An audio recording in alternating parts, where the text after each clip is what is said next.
Hola, bienvenido a su programa La Raíz y la Memoria. El día de hoy tenemos esta bella escultura de nuestro escultor favorito, Edgar Castrejón. Y Edgar Castrejón hizo esta representación de lo que significaría un principio de la memoria.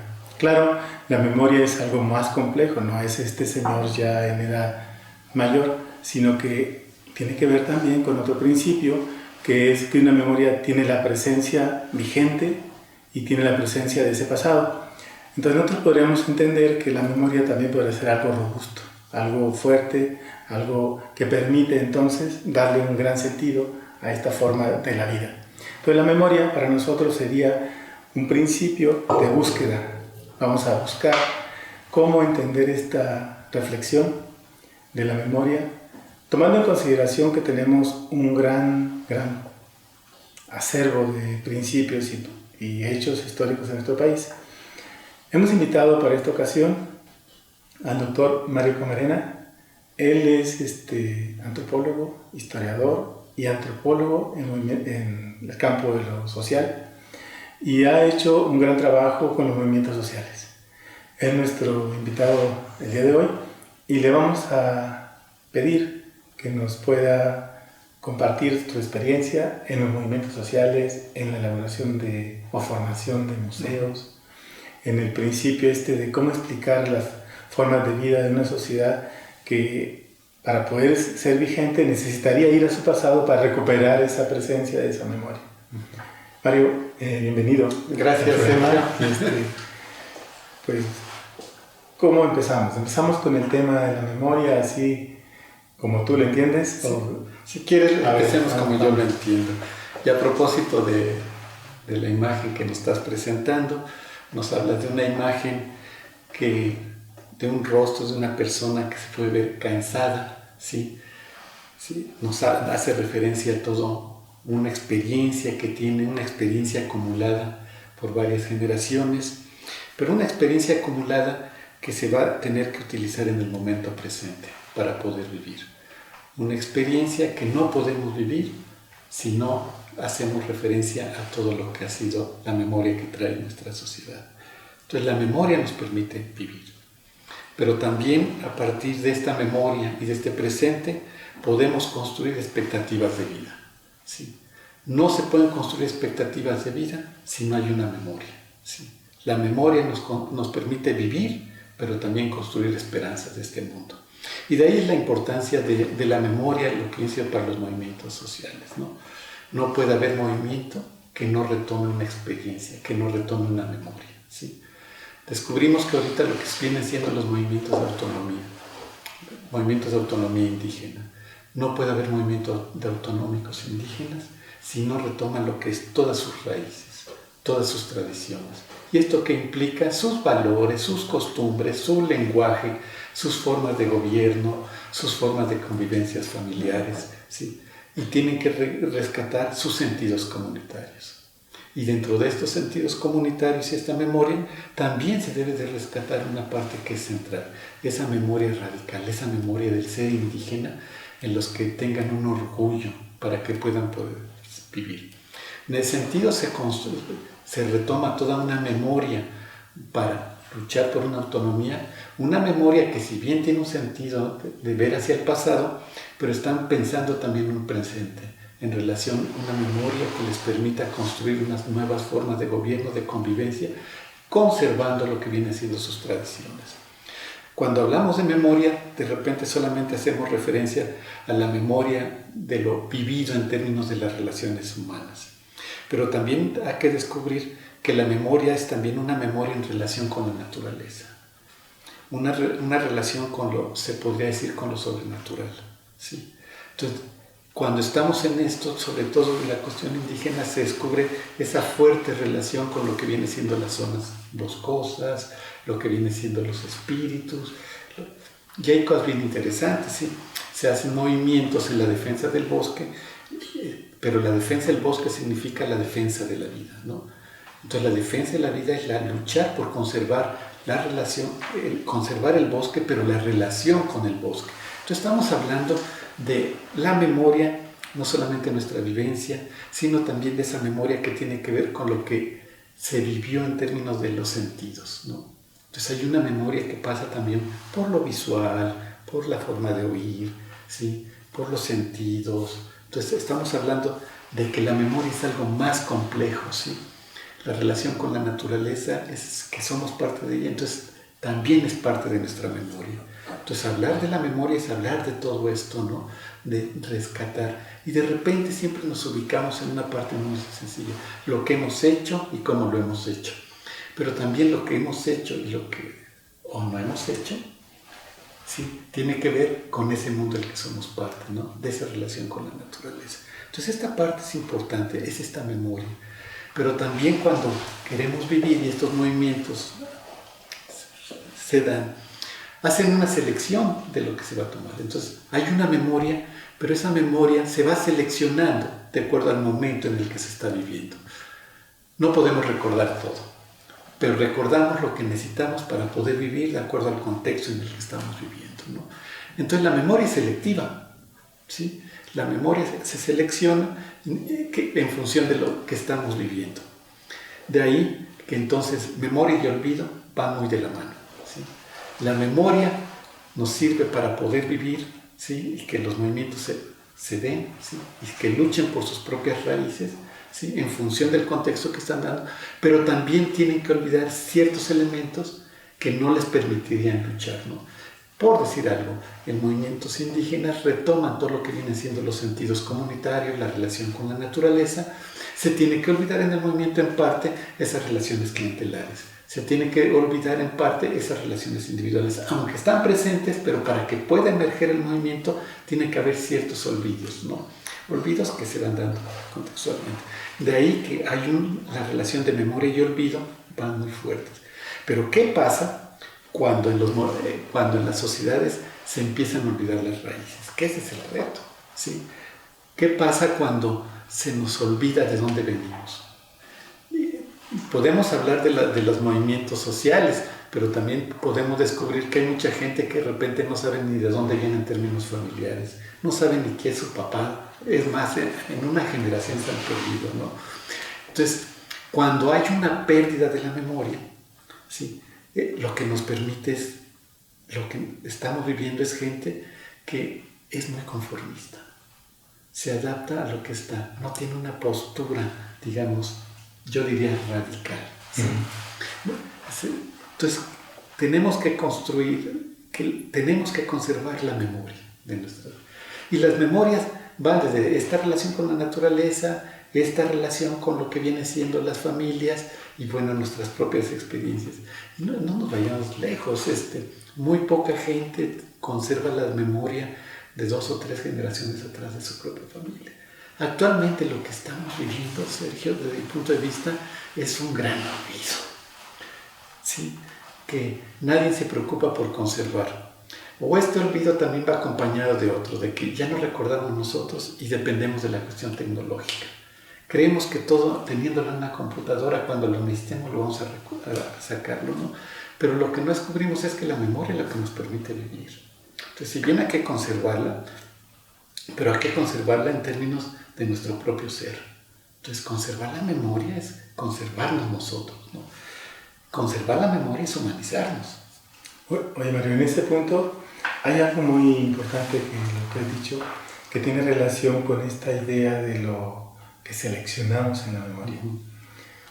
Nosotros decimos que un cuerpo, sus genes, hacen una selección y seleccionan lo mejor de nuestro cuerpo para poder mantenerse con vida. Entonces, esta selección que hacen los genes en el cuerpo se vinculan con el principio de la memoria de la que uno vive, porque si no, no hay respuesta. Por eso me hace sentido esto que dices de que la memoria tiene sentido con la vida. Y claro que lo tiene.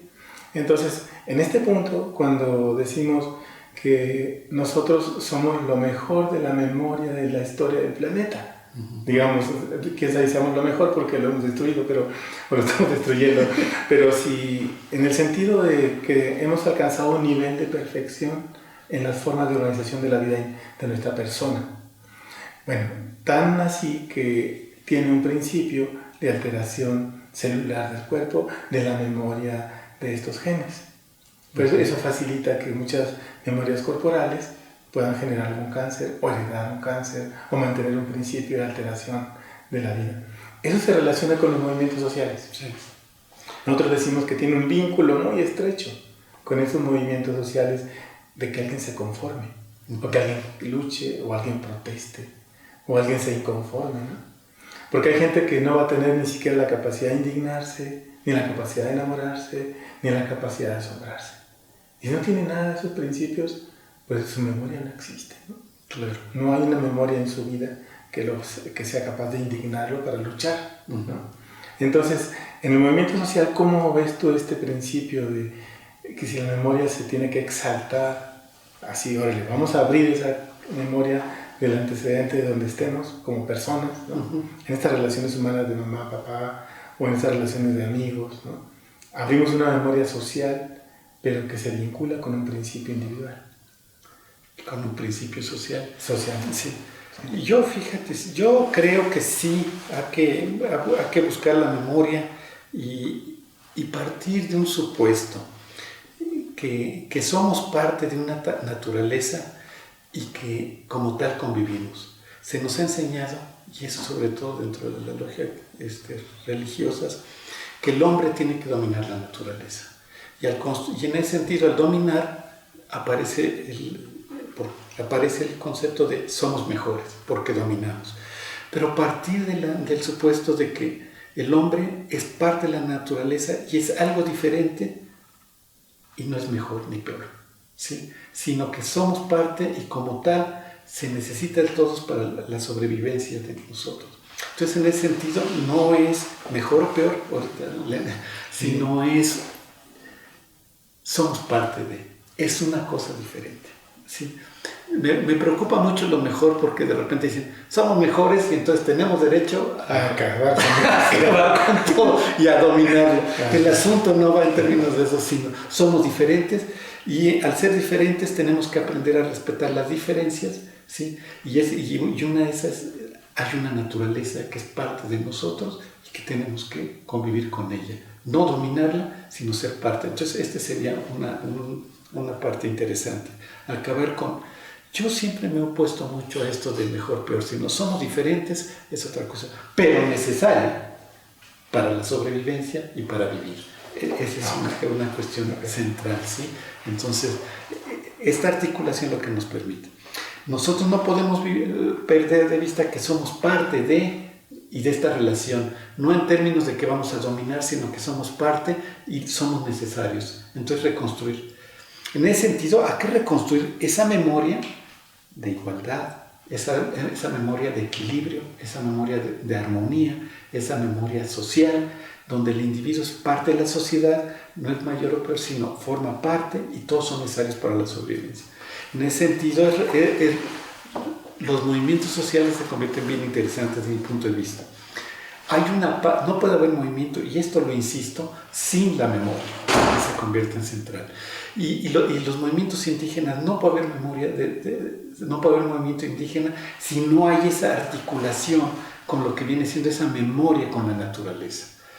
No es solamente que digan luchamos por el bosque, sino luchar por el bosque con toda una concepción que tienen. No es que van a dominar el bosque, sino están con ellos. Es bien interesante porque ellos cuando están en el bosque no están pensando si vamos a cortar de más para sacar dinero, sino se corta lo necesario, ¿sí? Y se corta el árbol en función de que ya en términos de lo viejo, lo joven, no arrasas como lo que se hace con lo que viene siendo el nuevo sistema, ¿no? Bueno, y se habla con el árbol. Los que hemos estado en convivencia con este mundo indígena descubren que hay toda una suerte de ceremonia cuando se acercan a hacer este trabajo de cortarlo. No solamente llegan y arrasan o lo cortan, sino hay toda una ceremonia, una forma de convivencia. Tan es así que cuando nace alguien en las zonas indígenas, va acompañada también con un árbol, con plantas, Y también cuando alguien fallece, de repente dice, se llevó el árbol, se llevó la planta, se marchita. Ahí estamos hablando que la vida y la muerte están muy relacionadas con la naturaleza. Bueno, esto en varias ocasiones lo hemos platicado, del que de repente no somos conscientes de eso. Y yo te lo comentaba en alguna ocasión que me sorprendía mucho, porque hace poquito había estado en Cherán y me estaban hablando de que había fallecido alguien. Y entonces me sorprendía mucho porque me decía, se llevó el árbol, se llevó las plantas. Y yo preguntaba ingenuamente, bueno, ¿qué significaba llevó? Dice, es que se murió y se murieron las plantas, una serie de plantas. Entonces ahí nos está hablando de esa relación y esa articulación, ese vínculo, que de repente los que trabajamos, antropólogos, historiadores, no ponemos atención en el vínculo, o le quitamos esta relación de lo espiritual, por usar una palabra en ese sentido. Entonces el movimiento no solamente es una protesta por mejores condiciones, sino es una protesta por conservar cierta espiritualidad, ciertas formas de vida. Entonces el movimiento es algo más complejo. La academia se ha quedado muy corta en ese sentido, ¿no? Una academia que solamente busca una explicación económica, una explicación cultural o de poder, pero esa otra explicación de la relación con la naturaleza la hemos ido perdiendo. Entonces hay que incorporarla en los estudios, ¿no? Y de hecho, si esto no lo retomamos, ¿cómo vamos a construir una nueva sociedad, un nuevo proyecto de sociedad, si no contemplamos a esta relación con la naturaleza y esta espiritualidad? Se necesita retomar, ¿sí? Pero se necesita retomar desde nuestras raíces, ¿sí? Pero se tiene que ser consciente en el momento que estamos para poderlo proyectar, ¿sí? Si no, ahí vamos a encontrar serios problemas. Muy bien, ahora vamos a hacer un pequeño corte y ahora regresamos.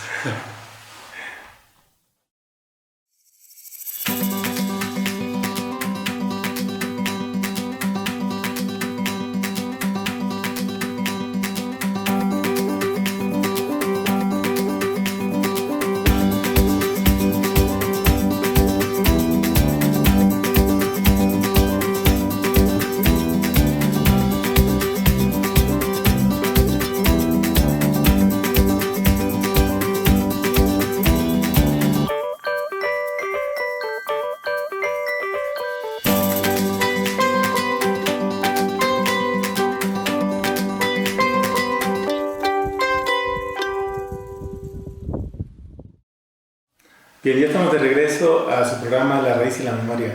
Nos quedamos en este tema de la memoria y los movimientos sociales y el doctor Mario ha entrado un tema que es esto de la espiritualidad y las formas de trabajo con la naturaleza, un campo realmente árido en el sentido de la academia, pero nosotros creemos que una academia que no defiende la vida no es academia. Entonces, por ahí empezamos, Mario, nuevamente el tema. La academia tiene que ver con una forma de sistematización de la realidad. La academia tiene que ver con poder entender el momento que estamos viviendo y las raíces de nuestro pasado. Aquella academia que no se vincula con la sociedad que estamos viviendo no puede buscar ni explicaciones ni entender el mundo en que se vive. Se construye a partir de conceptos aparentemente muy elaborados, aparentemente porque luego son muy simples y esquemáticos, y con ellos se trata de explicar la realidad. Pero la academia debe tener sensibilidad para vincularse con este mundo social, vincularse con las personas, de acuerdo, ¿no?, con sus características culturales, sociales y con sus raíces. Entonces no podemos no tener este vínculo. Si no lo tenemos, no entendemos, ¿sí? Y al no entender, entonces nos imponemos con concepciones que creemos que así debe de ser, ¿sí? Y entonces la academia muchas veces funciona en términos del deber ser, no en términos de lo que es ni por qué es, ¿no? Y en términos de repente las discusiones con nosotros es que así debe ser, porque el concepto tal, y citamos a una serie de personajes europeos. Pero de repente poco nos damos a la tarea de reflexionar sobre lo que estamos viviendo en función de la propia gente. Y en el mejor de los casos reflexionamos, pero luego se nos olvida esa espiritualidad de ellos, ¿no? Si eso vemos, descubrimos que en los movimientos sociales siempre hay algo de espiritualidad. ¿Cómo poder entender el movimiento popular de pueblos y colonias del sur, que ha aguantado luchas por 45, 50 años? Dices, bueno, se necesita un cierto nivel de espiritualidad. ¿O qué lo sostiene abajo? ¿Qué lo sostiene abajo, no? ¿Cómo entender un pueblo como el de Cherán, que estuvo sitiado 3, 4 meses, aguantando todo un cerco muy fuerte, si no hay algo de espiritualidad? La explicación de repente se dice, bueno, es que tenía que vivir, es cierto, pero también hay cierta espiritualidad en la que se conserva, luchan por conservar su orgullo, ¿sí? De repente hay palabras que no nos gustan, pero el movimiento popular está luchando actualmente contra una gasolinera. Y la lucha es muy simple, estamos luchando por la vida, estamos luchando porque no se contamine. Hace 3, 4 años, no me acuerdo exactamente cuándo, les aventaron 2.400 y tantos granaderos. Entonces decían, ¿cómo unas señoras del movimiento popular aguantan una cantidad de esas de granaderos? Pues solamente con algo adentro que tienen. Esa parte de repente no la sabemos explicar. ¿Cómo entender de repente que la gente está luchando por un bosque? De repente afuera dicen, están luchando por unos árboles. Sí, pero es que es su vida. Es su vida. Los árboles les dan la vida. La vida y esa espiritualidad. Entonces, si la academia no entiende esta otra parte, que de repente ni tenemos conceptos para explicar, entonces nos quedamos cortos. En el mejor de los casos, nos quedamos cortos. Nos faltan elementos para la explicación, ¿sí? ¿Sí? Y entonces ahí es donde tenemos que entrar. Buscar, a tratar de entender, en términos del hombre global, por un lado, ese hombre material, pero ese hombre espiritual, ese hombre que vive actualmente, pero ese hombre que tiene una raíz, pero también un hombre que construye esperanzas. Si te das cuenta, Sergio, de repente en los estudios se nos olvida que la gente también está peleando por esperanzas, por lo que cree que está peleando, ¿no? O algunos otros dicen, nada más está luchando por su pasado. Bueno, todo eso es parte de un movimiento, ¿sí? Y la academia tiene que tener elementos para poder explicar toda esta parte, ¿no? Sí, el punto ahí que yo veo es que hay una, digamos, actitud que se vincula mucho con este proceso de que los otros no fueron parte de mí. Como que hay este principio, por ejemplo, un doctor en cualquier cosa de social, a veces él está por su proyecto, por su propuesta, pero no está entendiendo como el corazón de lo otro, ¿no? Entonces ahí pedirle que entienda el asunto espiritual o pedirle que entienda que hay otro proceso más complejo, no lo va a entender según comprendo. Entonces lo que encontramos es que se puede alejar de ese principio y se mete a una reflexión que solamente le permite vivir en la academia, pero no hay un compromiso profundo. Entonces, ¿pensaríamos entonces que no tocó su memoria, Mario? En parte no tocó su memoria. La propia. Ni la propia ni la de la sociedad. Es que esta parte es bien interesante. La academia actualmente solamente discute entre ella misma. Se mueve la cola cada rato. Entonces no hay una vinculación. La academia tiene que tener ese vínculo. Y se ha hecho una academia así, mucho por la situación que se vive, de conservar el empleo, de que nos den unos estímulos a través del SNI. Entonces, ahí se han creado grupos en los que hay ciertas corrientes historiográficas, ¿no? En la que no aparece para nada el asunto de la espiritualidad. Sí, este veto, vamos a ponerles este veto a la espiritualidad, se hace como parte de un gremio. Que el gremio lo veta, pues dice no, porque bueno, eso lo padecemos nosotros también en el área de las ciencias de la salud, o sea, no hay nada espiritual ahí.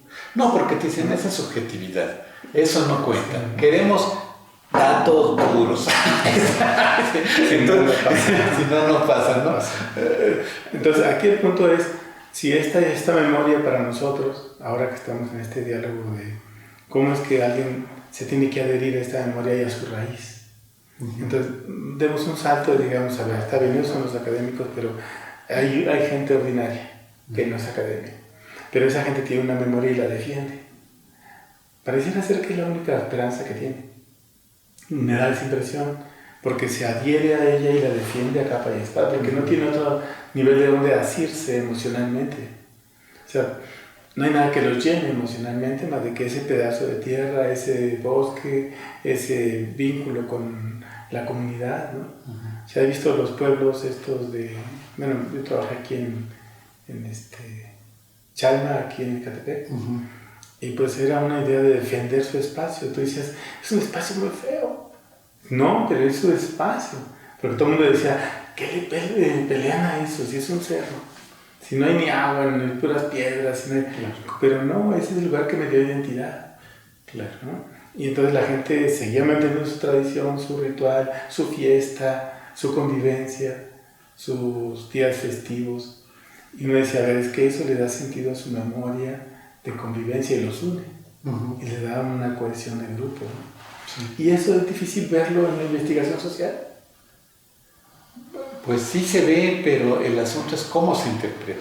La lectura, al final. Sí, la lectura que se hace sobre esos acontecimientos. Entonces es un gremio, es un grupo, sí, quiere tal cosa, se lo damos.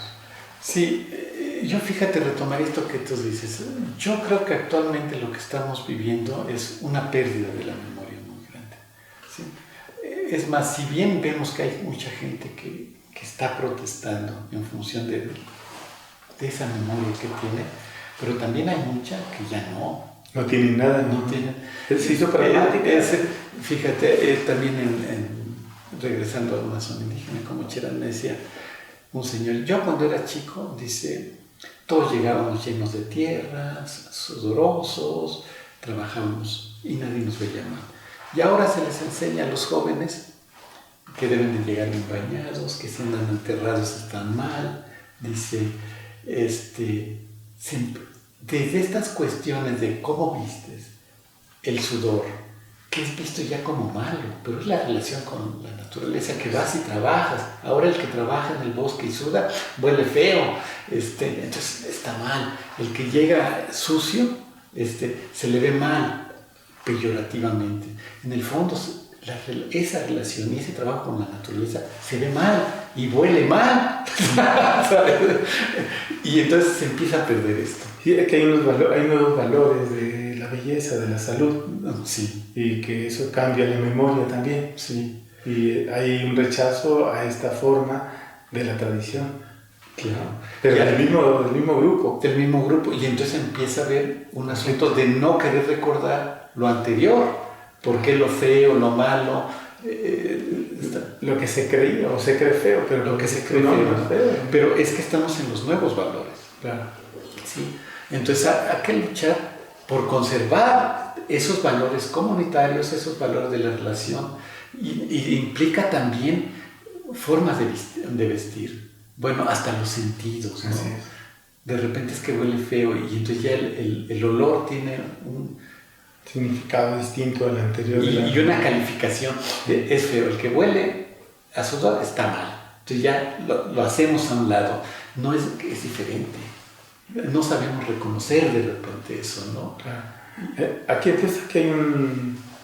vamos a ponerlo como un conflicto, en términos de que la resistencia a mi memoria pasada tiene que ver con mi valor contemporáneo de que hay algo que se llama asepsia o se llama limpieza o se llama asco. Como dijera el autor, hay una memoria del asco. Sí. Y esa memoria tiene que ver con el proceso de cómo es que alguien asume algo como distinto o bueno a aquello que era una tradición donde era un orgullo.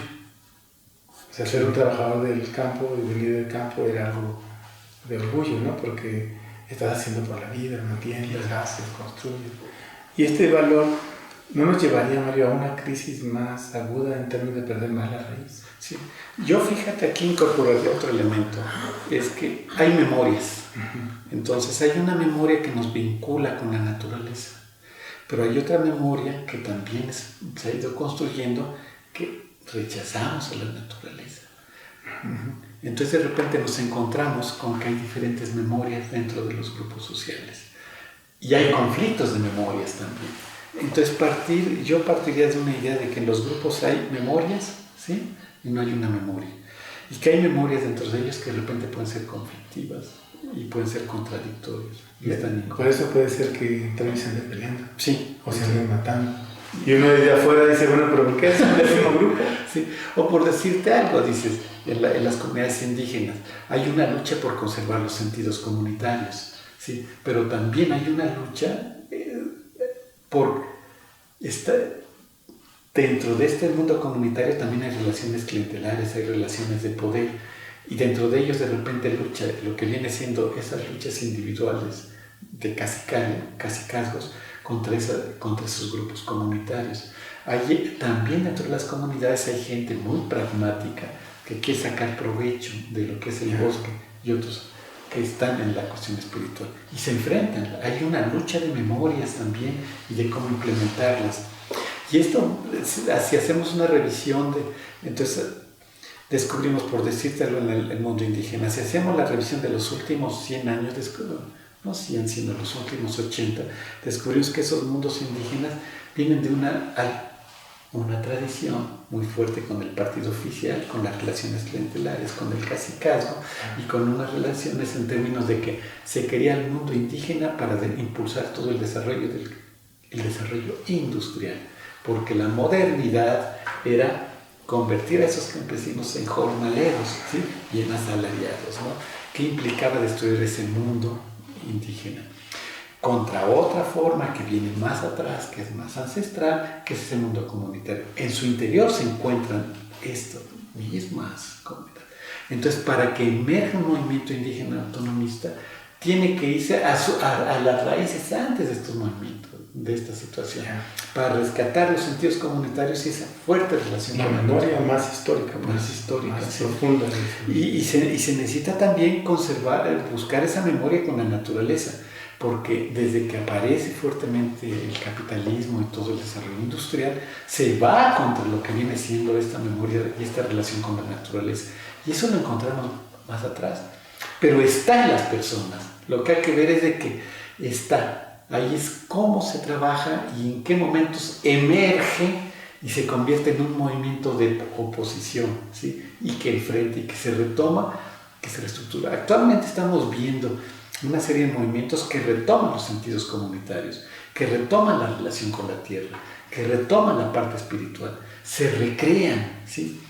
Y entonces de repente dice, ¿de dónde? Si en los últimos 100 años lo que se ha vivido son relaciones clientelares, que la modernidad y la destrucción de la naturaleza, ¿de dónde emerge? Pues viene de antes, ¿sí? Sí, en la raíz y la memoria pues aparece en ellos, sí, ¿no? Aparece. Entonces va emergiendo estos procesos, aparecen otra vez. Y esta es la parte que hay que tomarla. Bien. Vamos a hacer un pequeño corte y regresamos sobre el tema. Sí.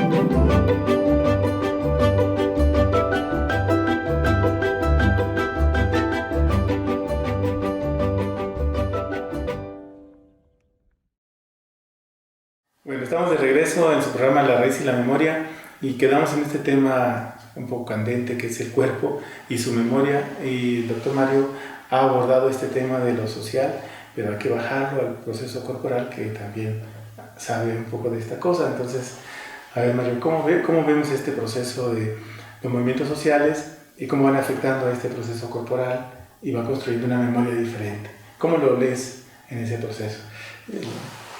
Estamos en una sociedad donde el cuerpo hay que intensificarlo. Sí, que dé al máximo, ¿sí? Si no, no sirve la vida, pues. El cuerpo hay que especializarlo, ¿sí? Sí. Hay que hacerlo que haga ciertas cosas y que las haga bien. Y en eso también lleva por medio de un desgaste del cuerpo impresionante, ¿sí? Porque se consume rápido. Se consume rápido. Estamos en una sociedad en la que se consume el cuerpo, ¿sí? Y que nos especializamos en ciertas funciones. Y al especializarse en ciertas funciones también nos especializamos y nuestro cuerpo en ciertos órganos en función de lo que estamos haciendo, ¿no? Ahí se rompen los equilibrios internamente, ¿sí?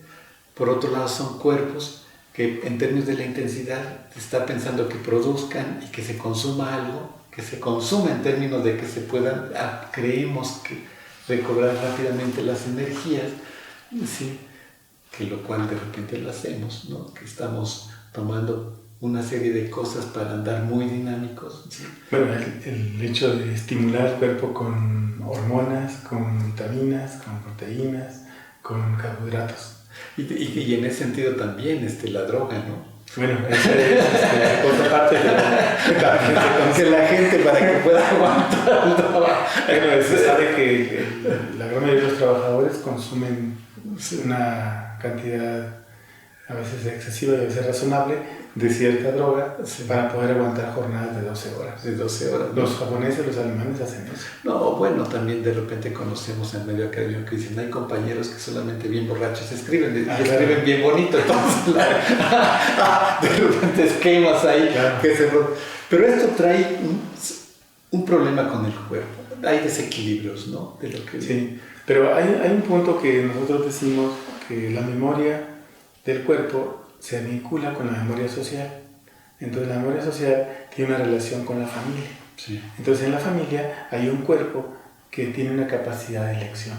Pero entonces ahí nosotros decimos, hay un habitante en ese cuerpo que se puede hacer incómodo o se puede hacer cómodo para hacer una capacidad de elección. Y lo explicamos así, alguien que bebe y el cuerpo dice ya no, y el otro somete al cuerpo y sigue bebiendo. Alguien dice ya no quiero comida, el cuerpo dice ya no quiero comer, pero el individuo dice, ¿cómo no? Hay que comer más. Entonces expande el estómago, somete al cuerpo. Entonces esta lucha entre este individuo y este cuerpo genera nuevas memorias y nuevas formas de relacionarse con el principio de vida que está dentro del cuerpo. Pero Sergio, ahí no hemos olvidado el cómo escuchar al cuerpo. No, lo que pasa es que se olvidó. O sea, porque tú ahí de repente decir, le entramos, pero ya no le hacemos caso a lo que de repente nos dice el cuerpo que necesitamos tal cosa, ¿no? O tal alimento, porque nos hemos acostumbrado a diario ciertas cosas, nuestros alimentos son diarios, no como antiguamente se hacía en las sociedades campesinas o indígenas, que los alimentos eran de acuerdo al ciclo agrícola. Claro. Ahora ya no todo el año tienes huevos, todo el año hay naranjas. Todo el año hay naranja, jitomate, y entonces los alimentos en función del ciclo agrícola y en función de las estaciones del año eran requerimientos del cuerpo también. Y ahora ya no lo tenemos. Bueno, es que se ha roto la memoria con esa naturaleza que, como tú decías al principio. Entonces, si se ha roto ese principio, entonces ahora vivimos una vida artificial. Entonces la memoria se vuelve también una memoria artificial. Entonces en esa memoria artificial los sentidos se atrofiaron. Entonces si se atrofian los sentidos, consumes lo que el mercado te da. No sabes ni cuándo es primavera, ni cuándo es verano, ni cuándo es otoño. No sabes nada de eso. Entonces menos la relación de que esto es lo que me toca comer ahora. Entonces como no hay eso, el cuerpo entra en una dinámica diferente. Empieza a producir alergias, empieza a producir inflamaciones, empieza a producir alteraciones de un órgano. Entonces quiere decir que la memoria del principio de vida se siente amenazado y está alterado en su vivir cotidiano. Entonces, ¿cómo nosotros...? Pero a ver, Sergio, con gente que venimos de una tradición que teóricamente sabríamos escuchar a nuestro cuerpo, se ha perdido. ¿Cómo enseñar a leer? Otra vez hay que volver a reeducar. Hay que volver a despertar la memoria del cuerpo. Hay que volver a aprender a sentir. Y esa es la parte que la escuela, la familia no lo da. No lo tenemos ahí. O sea, de hecho no se ve que haya avisos de eso, ¿no? De que vaya a aparecer. Lo que hay más bien es todo un proceso de mecanizar o de hacer que el cuerpo sea objetivo. Pues no se va a entender, no se va a poder lograr. Hay una cosa que se llama la precisión del cuerpo. Cuando uno entra a este principio de la precisión del cuerpo, uno sabe cómo funciona ese cuerpo. Y entonces yo puedo escuchar y decir, necesito sal, necesito algo dulce, necesito algo picosito, necesito algo mezclado con 2, 3 sabores. Pero eso es cuando he entendido que mi cuerpo tiene una función.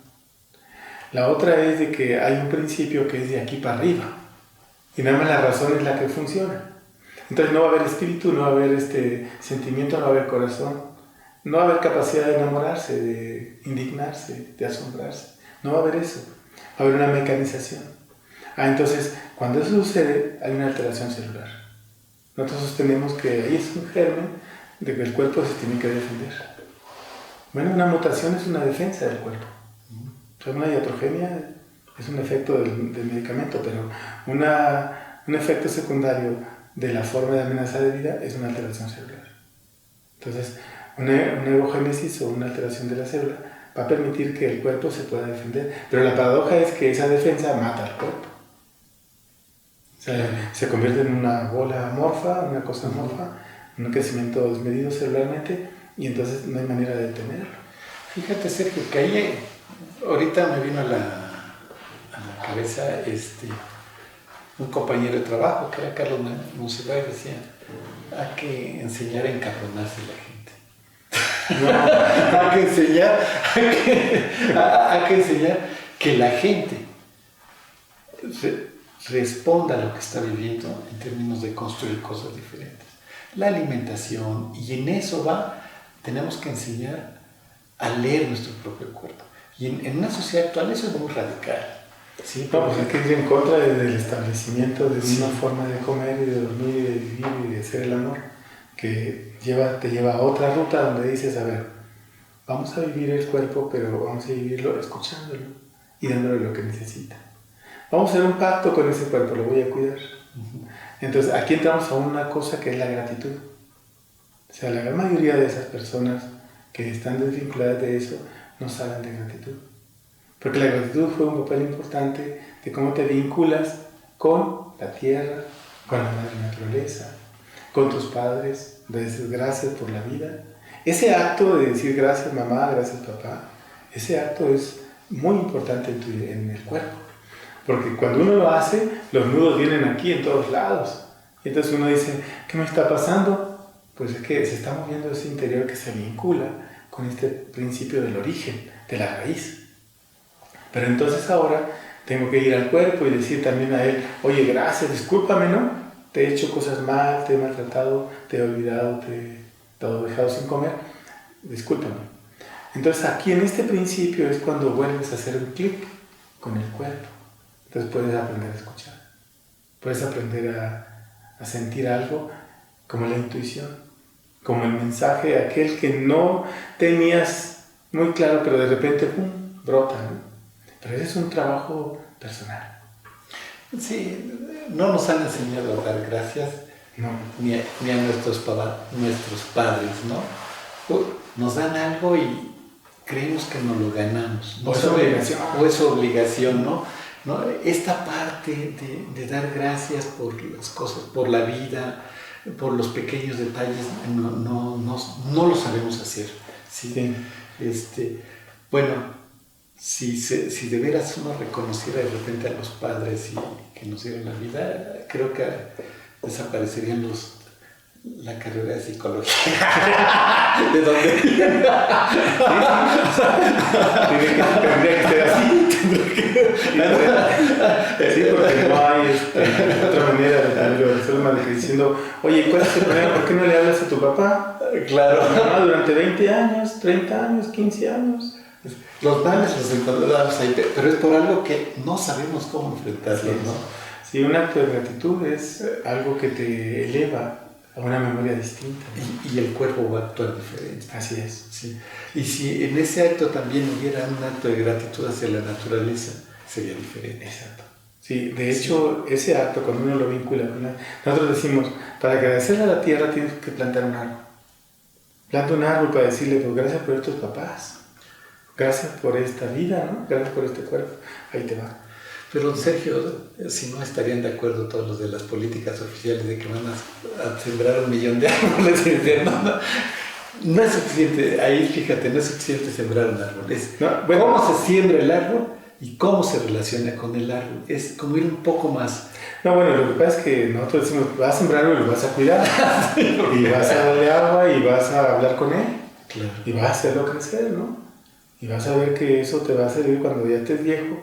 Ahí te van a decir, no te mueras, bueno, porque muérete porque ya estás robando tu oxígeno, ¿no? Sí. A los otros, no, yo tengo mi árbol, o sea, él produce mi oxígeno. O sea, el punto es que aquí el acto de gratitud o el acto de dar gracias no tiene un grado de comprensión profundo. Y Rosina vez decía, gracias es una palabra muy difícil, no se puede superar. Y cuando lo haces de corazón, es profundo el acto en tu interior y afuera. Dice, ¿por qué? Porque si dices tú nada más así, gracias, dice, está bien, pero vamos a ver si esa gracia llegó, viajó en tu cuerpo y sacó lo mejor de tu corazón para decir gracias. Porque de otra manera, no hay manera de poder entender esa gratitud, sino que ese acto de gracias abre tu corazón. Él dice, un corazón redondo puede permitir que alguien, sea cualquier persona, llegue a esa profundidad de la palabra gracias, sin comprenderla, porque es difícil comprenderla. Dice que él es la palabra más difícil que conoce. Dice, es muy difícil para la gente. Pues es que surge de nosotros. Así es. Entonces, tiene que nacer del corazón, si no, no. Del corazón y no solamente de la boca. Así es. Sí, de dientes para afuera. Entonces tiene que haber el gracias. Entonces el gracias va acompañado, por lo que estás comentando, de una parte de sentimientos, de emociones, de espiritualidad, ¿sí? Pero a la vez de compromiso. Es que me comprometo, cuando yo doy gracias, yo me comprometo con mi papá y mi mamá a cuidarlos. ¿Cuál es la labor de un hijo? Dice el maestro. Solamente querer a sus papás. ¿Es todo? Nada más. Dice, pero ¿por qué entonces va a pelearse con ellos, no? Debe de quererlos, solamente quererlos. Sergio, lo que estamos viviendo actualmente a propósito de esto, que todos los problemas que están teniendo los adultos mayores, los de la tercera edad, no con el Estado, sino con los hijos, ¿sí? Que se les empiezan a quitar sus propiedades, que se empiezan, los meten a la cárcel, son abandonados, les quitan la casa, ¿no? Entonces nos estamos enfrentando con un problema bien serio, ¿no? De que hay un rechazo a nuestro origen, a la raíz, y la metes al bote. Bien, vamos a hacer una pequeña pausa y ahorita regresamos.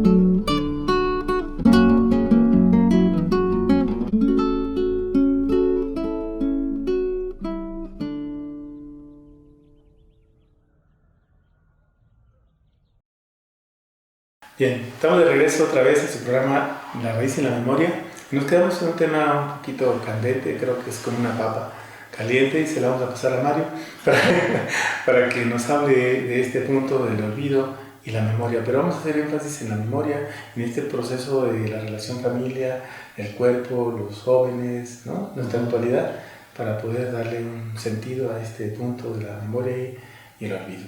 Vamos a ver. Ahorita estábamos platicando en el intermedio de cómo actualmente las familias ven como de repente con desprecio al viejo, ¿sí? Hay una suerte de anularlo, correrlos de sus casas, quitarles propiedades, o enfermarlos, o meterlos hasta la cárcel. Digamos, viene ese asunto. Y en cambio, el otro proceso, que también es bien interesante, los hijos hay que sobreprotegerlos, hay que evitarlos que tengan sufrimientos, frustraciones, y viene una sobreprotección en la que también se evita de repente transmitir lo que viene siendo toda una experiencia acumulada de las familias, ¿no? Tanto que no se transmite que de repente hay niños que no conocen quiénes son los abuelos, o hay poca relación. Pero no solamente eso, sino también poco se transmite el cómo resolver los problemas y cómo enfrentarlos. Y poco se transmite también sobre cómo cuidar el cuerpo, ¿sí? Entonces los protegemos tanto y los cuidamos tanto a los jóvenes que luego no entran a trabajar hasta los 30 años. No es que sea malo, sino es cómo ir formando a la gente a través de la memoria para ir construyendo. En este contexto, lo que estamos viviendo en las nuevas generaciones se está olvidando lo que han vivido generaciones anteriores, porque también se ve con desprecio al viejo. Claro. El viejo no me puede enseñar nada, quien me lo enseña es un doctor, y hay un desprecio, lo que viene siendo a las personas de edad, ¿no? Entonces, al haber ese desprecio que hacia los de edad, también estamos despreciando de una u otra forma una memoria y toda una experiencia que trae esa gente, ¿sí? Sí. Eso significa que muchos de ellos van a quererse plantar como sabedores más que el otro. Claro. Y hay una disputa ahí, ¿no? Siempre hay una disputa. El punto para nosotros es cómo entender que este proceso se degradó a partir de una forma de ser unos papás permisivos, que también a su vez no recuperaron la memoria, no recuperaron a veces la raíz. Se atomizaron tanto las familias a partir de los 80, 90, se atomizaron tanto que los vínculos con los demás son solamente en los días festivos, Navidad, 10 de mayo, Año Nuevo y alguna fiesta por ahí. Entonces, eso significa que también que la sociedad nos estuvo aislando, ¿no? Bueno, la misma dinámica de la sociedad nos hace que nos atomicemos. Pero dentro de esa pérdida o prisa por vivir, también se puede hacer algo. Se pueden crear espacios, ¿no? Sí. Se crean vínculos. Fíjate que es lo interesante de las comunidades indígenas, que de repente se ve mal. La comunidad procura mucho la convivencia entre ellos, en fiestas, en convivencia. A nosotros nos enseñan en la ciudad y en el mundo industrial que la gente debe ser productiva. Y si te juntas con alguien es para trabajar, no para convivir. Sí, para hablar de negocio. Para hablar de negocio. Así que vas a platicar y a tomar un café, no tiene sentido. Y se llega al extremo que de repente hasta relaciones de pareja son muy pragmáticas, ¿no? Se juntan para pagar la renta. Para pagar la renta, o que se mantengan. O resolver ciertos problemas personales, pero no en términos de una convivencia y de una integración. Estamos viviendo eso, una individualización muy fuerte, ¿sí? Con una competencia, un desprecio a lo anterior, ¿sí? a lo viejo. Estamos viviendo olvidos, yo diría. Y ahí nos meten un problema bien interesante. ¿Cómo poder recordar los sentidos comunitarios? Y en ese sentido, en una sociedad actual, el sentido comunitario es muy radical. Por eso de repente es hasta reprimido. Pero es amenazante, lo establecido. ¿Cómo aprender a que la gente sepa leer su cuerpo? Ahora, cuando algo te enferma, lo primero que te dicen, vayas a hacer un estudio, a ver, vaya con el doctor que le saquen sangre y tal. Ya no te preguntan qué sientes, cómo lo sientes. Lo primero es un estudio, ¿no? Y a partir de ahí viene un diagnóstico. Ya no nos enseñan a cómo te sientes, cómo lees, cómo escuchas a tu cuerpo. ¿Qué te pasa en la mañana, en la tarde, en mediodía? No, ¿cómo evacúas? Eso es lo que iba, ¿no? Cómo te sientes. ¿Duermes bien? ¿No duermes? Si hay ansiedad, ¿no? Ya no nos enseñan a eso. Si pudiéramos aprender o rehacer, leer nuestro cuerpo, que es mucho lo que haces tú, Sergio, en esta parte. que nosotros nos conociéramos, porque ahora ya no, para que nos conozcamos nosotros, necesitamos ir con un psicólogo. Y luego a veces el psicólogo no tampoco sabe. Entonces tampoco, y no sabemos tampoco conocernos en términos de los demás. Sí. Entonces tenemos que ir a buscar a alguien que nos enseñe, y ese alguien que nos va a enseñar también nos ha enseñado que si no le pagas no funciona. Sí. Entonces también se rompen como esos lazos de solidaridad que nos hermanan. Entonces plantear una relación, al menos en esta forma de convivencia, en pequeños grupos, que la gente aprenda a leer su propio cuerpo, que la gente aprenda a curarse en función también de lo que ve con las gentes, que la gente aprenda de su propia espiritualidad o retomarla, se convierta en central. Fíjate, Sergio, y eso lo platicaba cuando decía, actualmente las familias no tienen ritos. No tienen símbolos. No hay nada que adorar o que respetar. No hay nada. La única adoración son los pesos. Así es. Entonces son familias que estamos jodidos. No tenemos una espiritualidad. Tenemos que retomar símbolos familiares. Antiguamente a lo mejor se podría quejar de un santo, ritos familiares, de que todos tienen que llegar a las fiestas. Ahora ya no tenemos nada de eso. Se ha ido perdiendo toda nuestra vinculación social, toda nuestra relación con el cuerpo, con nuestra espiritualidad. Lo hemos ido perdiendo, pero aceleradamente, ¿no? Desde luego que esa pérdida significa la muerte en vida. Claro, ahí tenemos los índices de depresión más altos, 23 millones en América Latina, 24 millones de personas deprimidas. Y seguramente aumentaron los suicidios. No, 5 veces más se dispararon. Y el problema es el vacío, ese vacío que no tienen de dónde asirse emocionalmente. O sea, no hay esperanza, pues. Por eso creo que este principio que manejas, como la memoria y el olvido, se convierten muy importantes para generar un asidero emocional. Porque entonces, si no olvido, puedo asirme a ese pasado, ¿no? O a ese lugar y tener un principio de vida. Porque... Fíjate, Sergio, que ahí retomaría lo que, ahora sí, tus enseñanzas. El cuerpo y nosotros tenemos una memoria en nuestra vida y es muy añeja. ¿Cómo trabajar para sacarla? Lo que ahí tenemos escondido, ¿cómo retomarlo? ¿Sí? Retomar y rehacer la relación con la naturaleza, que ahí está. Cuando vamos al bosque hay algo que nos sale, hay algo que brota, que sabe que vienes en ti. Las relaciones solidarias, el encontrarnos nosotros mismos, es aprender a hacer eso, ¿sí? Es aprender. Nosotros decimos que hay que volver a casa. Volver a casa es el cuerpo. Entonces vuelves a casa, a ese cuerpo, y encuentras lo que hay. O sea, no lo buscas afuera, búscalo adentro. Es un primer principio para poder hacer que puedas recuperar tu memoria y los olvidos intencionales de la sociedad, ¿no? Y de ese sistema de competencia.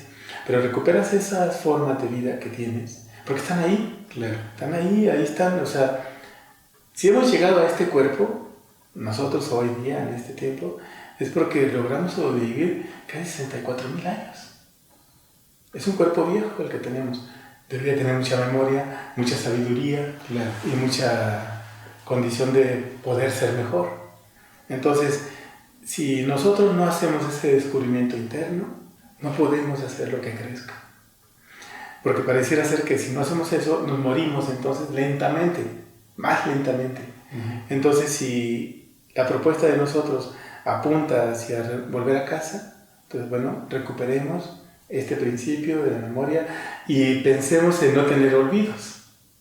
O sea, que no haya olvidos intencionales, pues, de decir, bueno, es que eso como que ahí lo dejamos. Yo creo que hay que olvidar aquello que nos mata.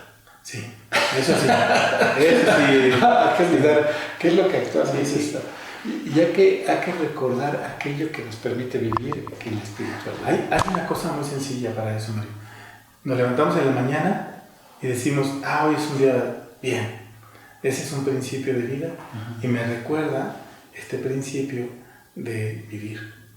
Si yo digo, "Puta, este día va a ser fatal, además no quiero ir ni a la escuela", es un mensaje de muerte, es un mensaje de morir temprano. Pero si yo mantengo este optimismo, ¿no? Me divierto, hago, me regocijo, mi vida florece, se prolonga. Ese es el principio de alegría de la vida.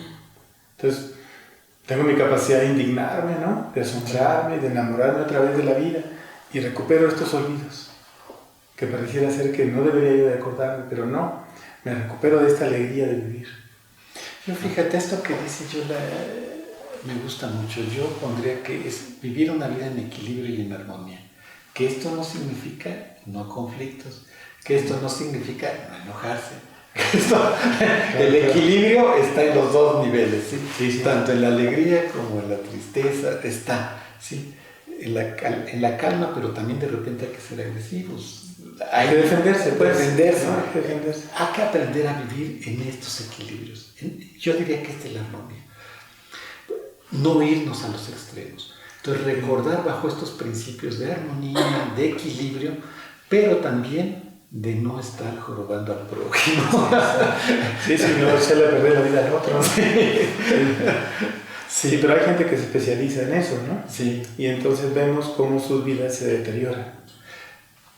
Claro, y ahí fíjate, retomo también cosas que tú manejas, que es interesante. Vivir con una intensidad es como si fuera el último día, pero en equilibrio y en armonía. Así es. Sí. Sí, eso garantiza una vida larga. Entonces, vivirla así, ¿sí? Y no estar pensando en cómo llevamos las patas. ¿Cómo podemos afrontar? Y en ese sentido es pensar en un cuerpo de equilibrio. Sí. De equilibrio, ¿no? Y aquí nos lleva algo también que es bien interesante. En los cuerpos de equilibrio significa una relación hombre-mujer, mujer-hombre, ¿no? Así es. Entonces, los equilibrios también van de la mano con esta parte, ¿no? Y el equilibrio también en términos sociales. Entonces, creo que es algo más complejo sobre lo que se debe estar trabajando, ¿no? Pero mucho, Sergio, tú ya lo has avanzado. Ha sido parte del trabajo, ¿no? Que hemos estado realizando. Pero pues hemos crecido juntos, Mario. Sí. O sea, no ha sido... ¿30 años? Sí, 35 años. ¿No? Desde el 85. No vean ustedes, pero ya tenemos muchos años de estar en este principio de buscar armonía, buscar un principio, ¿no? De meditación, equilibrio, ¿no? Entonces, bueno, pues el tema está muy bien, pero hemos llegado a la parte final de este programa. Les invitamos a que hagan una pregunta, una interrogante a las redes, a cualquiera de las redes que ustedes quieran, y aquí nos encontraremos en el próximo programa, y le agradecemos profundamente a nuestro buen amigo Mario Camarena. Gracias. Sí. Y espero que no sea la última vez que esté por aquí. Y pues aquí nos veremos. Muchas gracias. Hasta la próxima. Gracias, Sergio.